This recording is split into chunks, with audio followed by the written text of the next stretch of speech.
हाय hello नमस्कार. मी Pratiksha. Good morning. आजची सुरुवात झाली मस्त अशा चहाने. त्यानंतर डब्यात केलं होतं आलू पराठा, बटाट्याची भाजी, छान अशी मटकी चपाती. आणि त्यानंतर मग धुणं भांडी सगळं घरातली कामावरून मग घेतल्या कडाकण्या करायला, कारण आज होती 7वी माळ. तुमच्याकडे कितव्या माळाला कडाकण्या करतात मला कमेंटमध्ये नक्की सांगा. मी तर कडाकण्या करून घेतल्या आज 7व्या माळाला. काय काय ठिकाणी 9व्या माळ्याला करतात, काय काय ठिकाणी 5व्या, काय काय ठिकाणी 7व्या. आमच्या इथे 7व्या माळ्याला करतात. तुमच्या तिथं कितव्या माळ्याला कडाकण्या करतात ते कमेंटमध्ये नक्की सांगा. कडाकण्या करून घेतल्यानंतर माळ करायला घेतली. माळ तुमच्याकडे कशा पद्धतीने माळ करतात मला ते पण सांगा.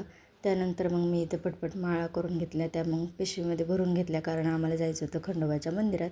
खंडोबाच्या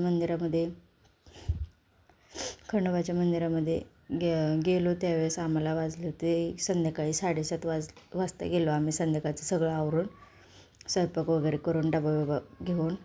त्यानंतर मग सासूबाईंना डबा दिला. कडाकण्याची माळ आमच्या वरच्या घरी घटाला बांधली. त्यानंतर खंडोबाच्या मंदिरात गेलो. इथं असं काही चाललं होतं. मावशी आणि लेकीचं काय चाललं होतं काय माहिती, म्हणजे माझी छोटी बहीण आणि माझी मुलगी त्यांचं काहीतरी चाललं होतं. असं कर तसं कर. माझी मुलगी म्हणजे चक्रीवादळ आमचं पुढं पळत होतं आणि तिच्या मागं ती मावशी पळत होती. त्यांचं काय चाललं होतं काय माहिती. मग आम्ही गेलो आतमध्ये मंदिरामध्ये. बराच वेळ बाहेर मस्ती चालली होती. त्यानंतर आतमध्ये गेल्यावर मग पाया पडलो. आतमध्ये काय व्हिडिओ फोटो काहीच काढून देत नाही, त्याच्यामुळं तिथं काय काढता आलं नाही. त्यानंतर बाहेर आलो.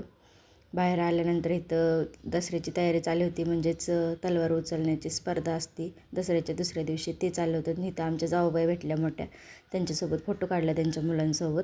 त्यानंतर इथं आमचं बघा वादळ चक्रीवादळ जाऊबाईंचा मुलगा आणि आमच्या आहो त्यांचा पण फोटो काढला.